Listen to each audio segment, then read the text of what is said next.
অনেক সময় টাকা ধার নিয়ে নেয়, দেখবেন যে টাকা ধার নিয়ে বসে আছে কার কাছে, সে টাকা পরিশোধ করতে পারে না, তখন পিতামাতাকে এসে খবর দেয় যে আপনার সন্তান আমার কাছ থেকে এত টাকা ধার নিয়েছিল, পরিশোধ করেনি।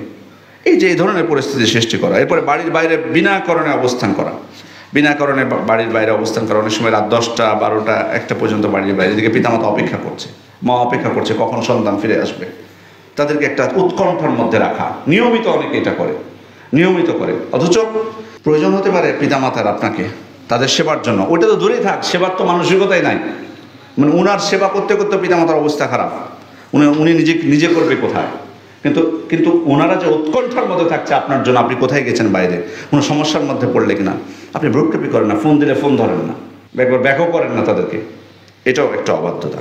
এরপরে হচ্ছে তাদের উপর বেশি বেশি চাওয়া, অর্থাৎ এটা লাগবে আমার, ওইটা লাগবে, আজকে এটা কিনে দিতে হবে, কালকে এটা কিনে দিতে হবে, এই ফোনে আমার চলতেছে না, এর থেকে দামি ফোন লাগবে, এটা চলে না এখন, আমার ফ্রেন্ডদের কাছে অমুক মডেলের ফোন দেখতেছি, এই ঘড়ি এখন কেউ পরে না, এটা বর্তমান যুগে চলে না, একটা পর একটা। অথচ এমন পিতামাতাও আছে তাদের জন্য এগুলো ভারী, তাদের সামর্থ্যের বাইরে। এরপরে হচ্ছে পিতামাতার সামনে স্বামী স্ত্রী ঝগড়াঝাটি করা, এটা ইঙ্গিত দিয়েছি কিছুটা। এরপরে পিতামাতার পরিচয় দিতে লজ্জাবোধ করা, এটাও আছে, অনেকে বলতে চায় না, পরিচয় এড়িয়ে যেতে চায়। হয়তো দেখা যাবে যে তার পিতা খুব বেশি, উনি একটা ভালো অবস্থানে চলে গেছেন, হয়তো ভালো একটা পদ হোক বা যে কোনো পেশার দিক থেকে হোক, পড়াশোনা, পিতা হয়তো বা কৃষক বা শ্রমিক, তো মানুষের যদি জিজ্ঞেস করে তোমার পিতাকে নাম কি, পরিচয় দিতে লজ্জাবোধ করে, এটাও পিতামাতার অবাধ্যতা। এরপরে হচ্ছে তাদেরকে বৃদ্ধাশ্রমে রেখে আসা, এটা তো আছেই, বোঝা হয়ে যাওয়া পিতামাতা, তাদেরকে বৃদ্ধাশ্রমে রেখে আসা, এগুলো অহরহ ঘটনা ঘটছে, এগুলো কিন্তু আমরা দেখতে পাচ্ছি।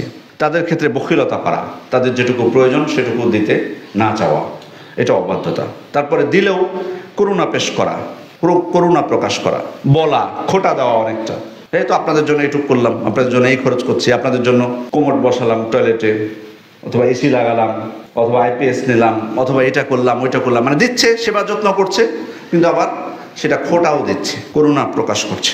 তাদের সম্পদ চুরি করে খাওয়া, অন্যায়ভাবে জোরপূর্বক হোক সেটা, অথবা চুরি করা, এটাও অনেক সন্তানদের অভ্যাস আছে, এটা চুরি করে নেওয়া, পকেট থেকে হোক বা যেখান থেকে হোক, কৌশল করে মিথ্যা কথা বলে নেওয়া, এটাও আছে। এরপরে সবশেষ বেশি যেটা, আরও বহুত অবাধ্যতার চিত্র আছে, বেশি যেটা নোংরা, খুব খারাপ যেটা, সেগুলো তাদের মৃত্যু কামনা করা, তাদের মৃত্যু কামনা করা। আশা করি এটাও আমরা এটা চাই না, কিন্তু এরকম মানুষও কিন্তু সমাজে আছে।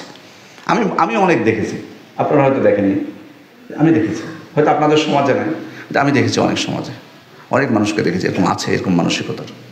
মনে হয় যে কখন সেটা সম্পদের লোভের কারণে হতে পারে, অথবা পিতা একটু কড়া, লালন পালনে হয়তো একটু কড়াকড়ি করেন, তোর মনে করে যে দুনিয়া থেকে গেলে আমি স্বাধীন হয়ে যাব,